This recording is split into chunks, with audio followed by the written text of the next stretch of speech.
Great. Hello, everyone, and welcome to our latest installment of Financing Philadelphia's Future. This is our ongoing conversation on democratizing the economy and empowering financial stability for Philadelphians. I'm Nicole Levy. I'm very excited to be hosting today's discussion. We have with us Octavia Howell from the Pew Charitable Trust. For all of our viewers today, a little bit of housekeeping items.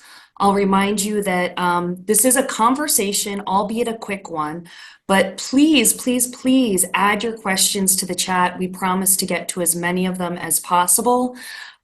Please also set your screen to speaker view.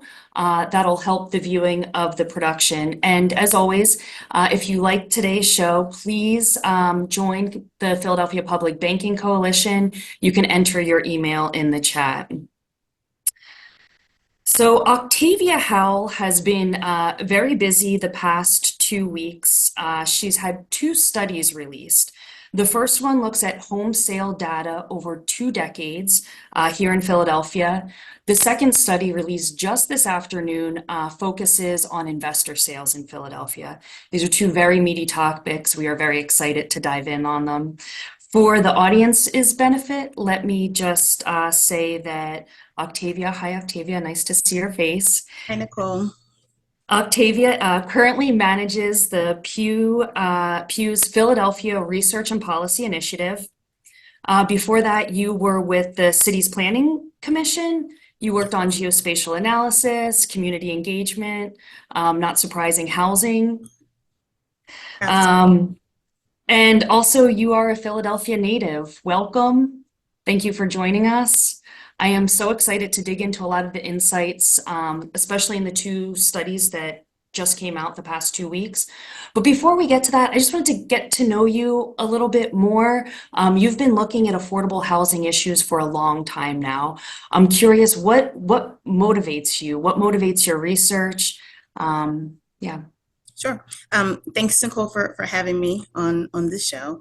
To answer your question, Pew's been focused on understanding the city's housing market for a few years now.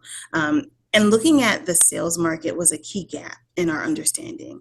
We know that owner-occupied housing has the lowest levels of cost burden for city residents, and there's like this enduring pride around Philly being a majority homeowner city, and we wanted to explore that and really interrogate that. On a personal level, I'm from Philly. I've purchased housing in this market. I'm aware of the challenges that people perceive in the market. And the benefit of working for Pew is that we get to really dig into the data to get past anecdotes and preconceived notions and figure out what the real trends are. So we really just wanted to understand in Philadelphia, is Philadelphia maintaining this legacy of homeownership?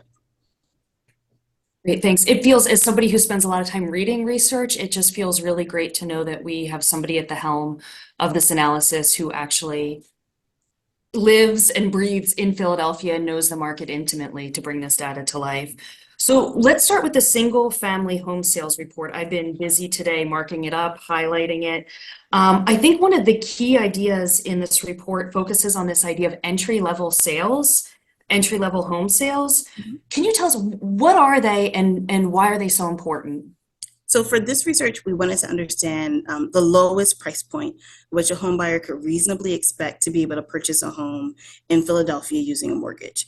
So with that in mind, we define an entry-level home as one with a sales price among the 25%, the least expensive 25% of homes sold in a city in a given year. In 2021, entry-level home prices topped out at about $198,000. A buyer who was shopping in the middle of that entry-level price range paid about $160,000 to buy their home. One thing I would want to point out is that those figures are significantly higher in 2021 than what they would have paid 2 decades ago. They're 171% higher. Back in 2000, the entry price for single family homes in Philadelphia was about $59K after adjusting for inflation. And I know that number sounds really low. 59,000 just doesn't seem to even track in today's market. But back in 2000, it wasn't unheard of. As you see in the graphic here, that's kind of showing on your screen right now, Back in 2000, 52% of homes sold in Philly were priced at or below $100,000. So that's the blue line where you see it's kind of going up really high in 2000 and dipping all the way down to 3% by the time we get to 2021. On the flip side, high price homes, those costing $400,000 or more, have been on the rise since 2000. Back then, they represented only 3% of all home sales, but by 2021 had risen to 23%. So with that dramatic change in home prices, we really wanted to get an honest picture of the price point at which folks are really able to enter the city's market. Mm. Wow. So just let me make sure I heard that right. So controlling for inflation, the price of entry-level homes has more than doubled from 60,000 to 142,000 in 2023. And 2023 is 142,000, yes, or 143,000, yes. Wow. Okay, so the banker in me sort of understands that as prices are going up, consumers are going to use mortgages, right, to help sort of bridge that gap in affordability. Mhm. Did your research look into mortgages and trends, and what were you seeing in that data? Yeah, so we looked to understand like who was borrowing to purchase homes in Philly. And in 2021, there were 147% more Asian home borrowers, 48% more Hispanic borrowers, and 8% more white borrowers in the city compared to 2000. But on the flip side, we saw that the number of mortgages that were taken out by Black households dropped 25 percentage points. And so they were the only racial and ethnic group to see a decrease in the number of mortgages that were being taken out.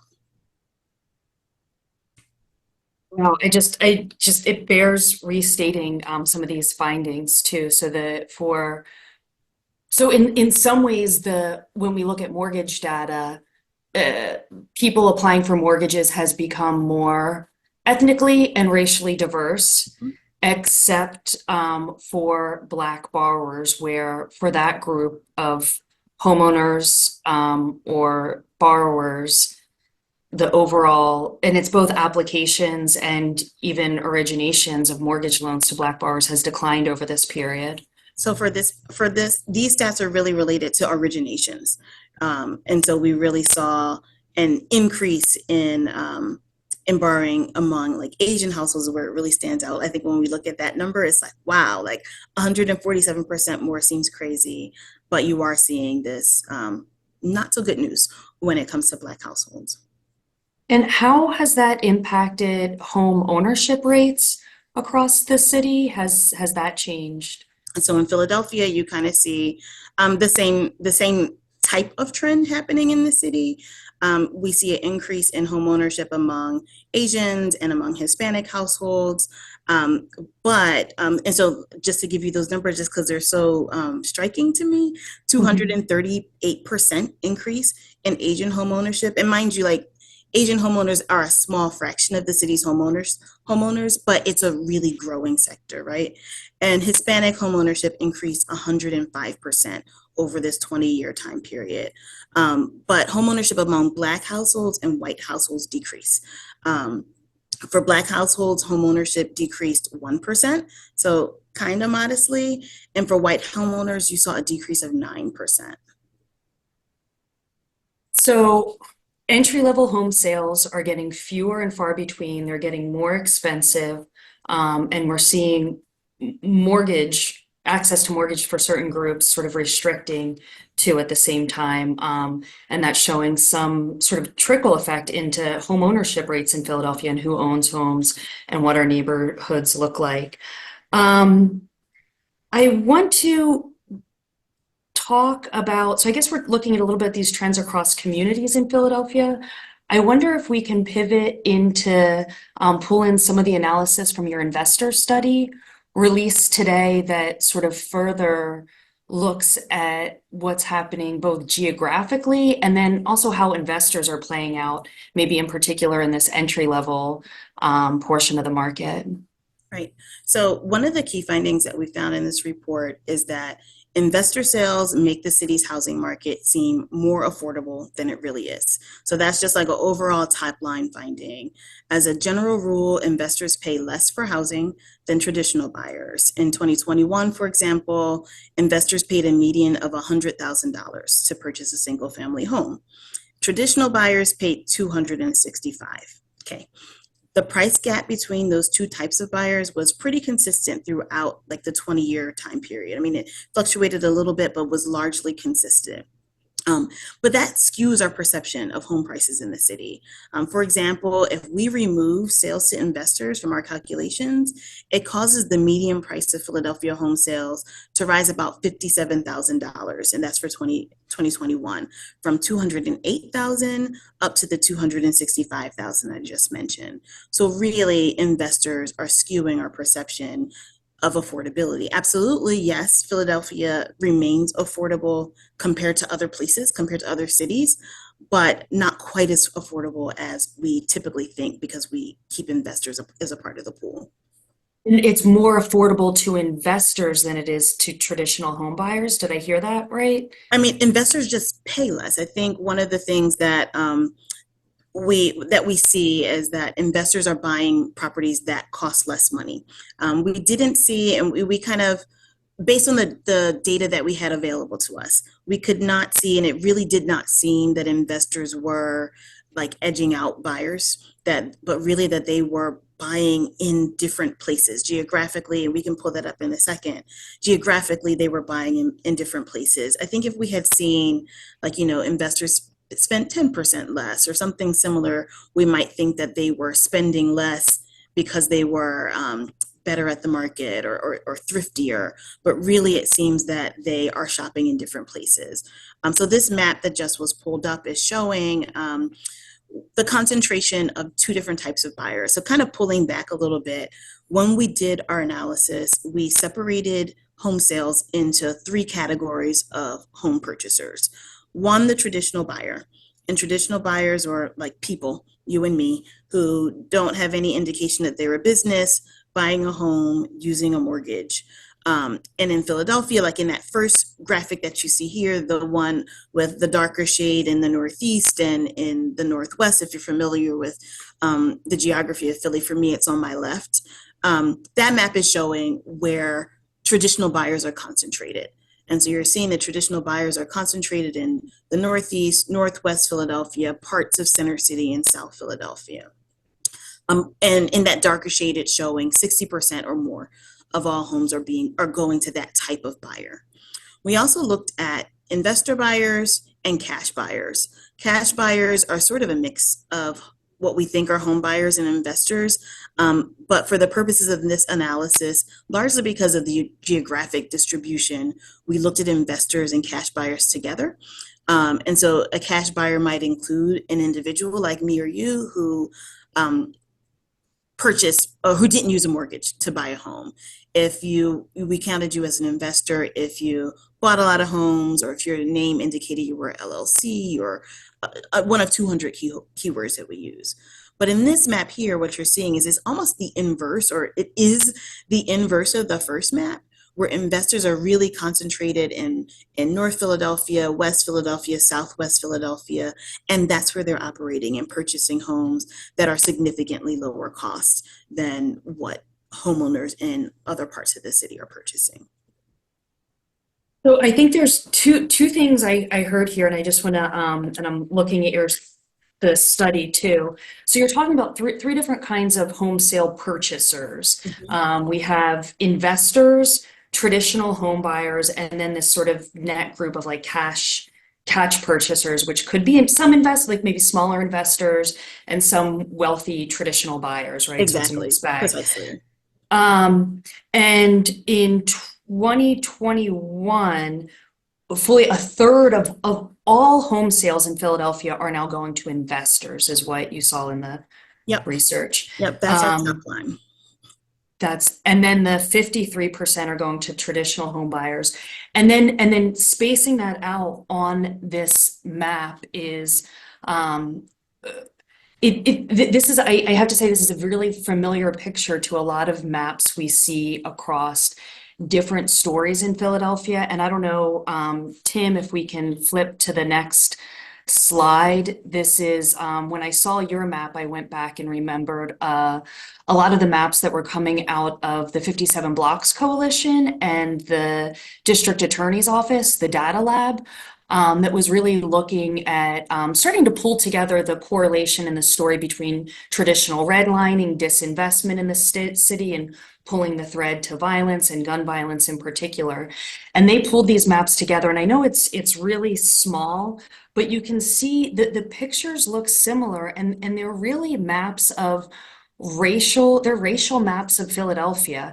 And you can see concentrations of things like eviction rates, asthma rates, unsafe buildings, litter, unemployment rates, income inequality are following the same patterns, and also sort of system involvement, people who have been pulled into the criminal justice system. And I think it's compelling again and again, and frustrating to see these same maps and these same pictures. So, and I wish we had time or could overlay your map of investor activity here, but we see a lot of these same trends happening in the same communities. Yeah, I mean, you mentioned sort of in the beginning that I do a lot of geospatial analysis, mapping, and I often will say that when you're looking at things like this, you're seeing very similar different variations of the same map.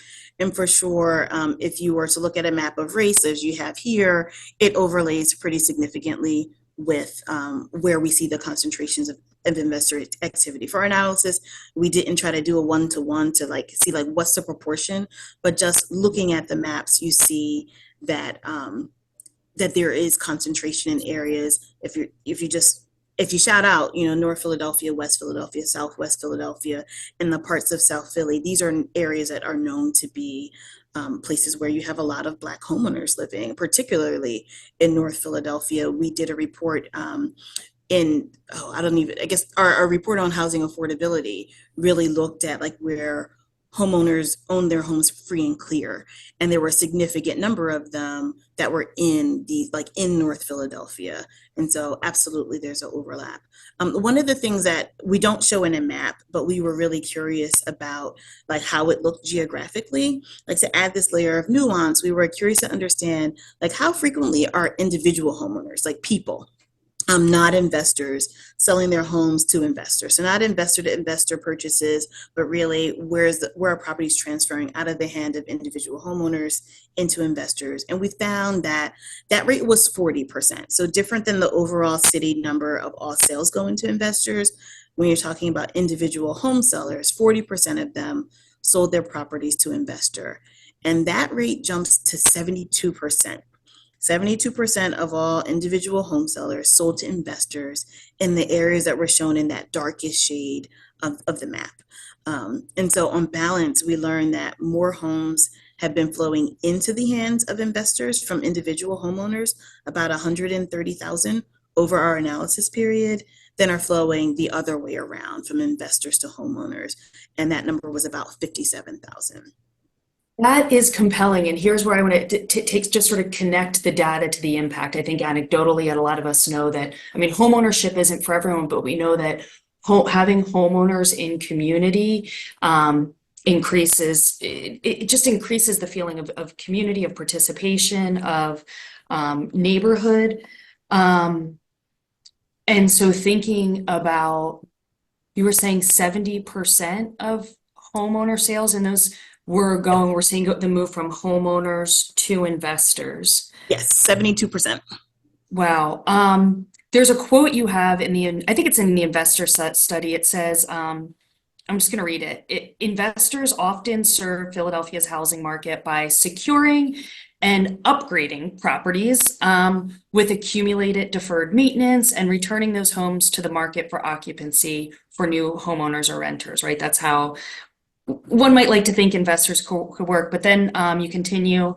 But when the class of buyers lacks the resources, so by the class of investors, I guess, lacks the resources or inclination to invest in property maintenance or upgrades, they can also be a source of neighborhood decline or stagnation.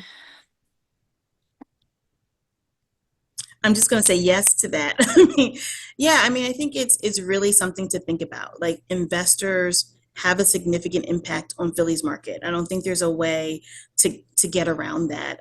There's this great potential for them to be these actors that help us to restore a housing stock. For years, we've been talking about the fact that Philly's housing is old, that it has deferred maintenance. The reinvestment fund, actually not the reinvestment fund, the Federal Reserve Bank did this great analysis on the home repair needs in Philly. And so to the extent that investors are able to support the improvement of the city's market, that's wonderful. But then we also hear about investors who buy and hold or aren't great landlords. And so I think there's a lot to think about in terms of what the impact is of investors in our market. Yeah, I think for me that story just jumps out again as I look back to some of the maps that had things like asthma rates, blood lead levels, unsafe buildings, and we see those issues concentrated in this area of investor activity. I know your study doesn't look into that correlation and you can't say that, but I think this is really compelling research that really validates a lot of I think what people are seeing and feeling happening in our neighborhoods, but really puts data to it and over this really long 2-decade period. I see we have 10 minutes left, so I want to pause and see if there are questions from the audience. Peter, I see one here from Deb Feigert. What is what is the Black home ownership rate in 2000 versus 2021? Let me pull it up. I don't have them Okay, so internalized in my mind just yet, but I can pull up in just a couple seconds. yeah.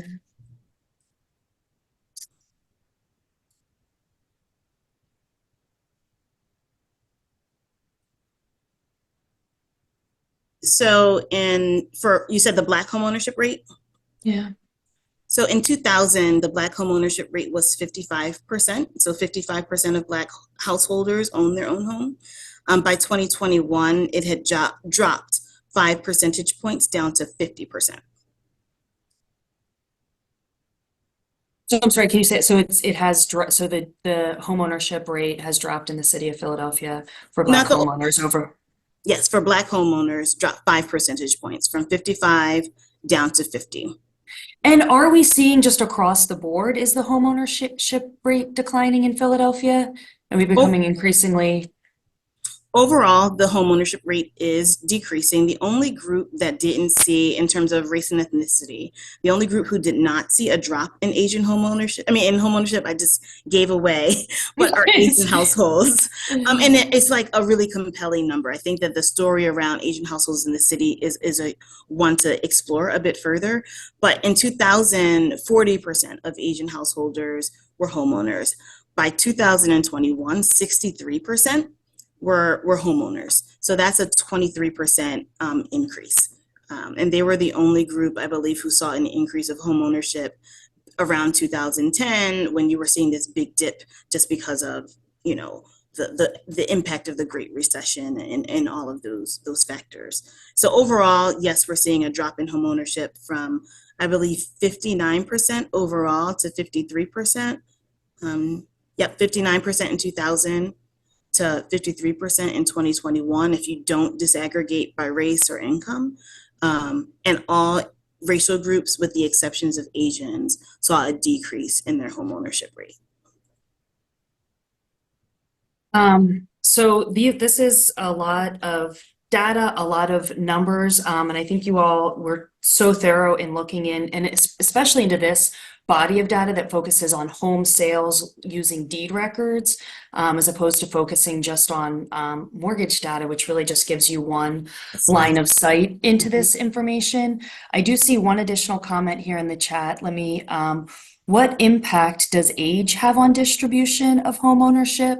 As one ages, they downsize or move to Florida. I also might add just younger generations too coming in and accessibility of homeownership for those groups as well. Yeah, so we did not, for this particular study, look at age. We do suspect that some of the changes in homeownership are related to that. I think particularly when I think about changes in homeownership rates, not mortgage originations, but homeownership rates among white households, but we didn't dig in there to be able to verify.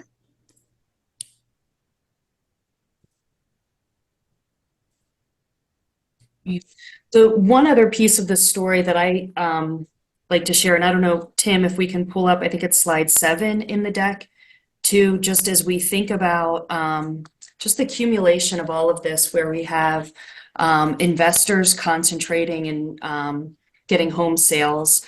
But just dipping back to the mortgage information for a minute, and this is an analysis that the reinvestment fund you did. We were working with Emily Dodal. I know you work with her on some research as well.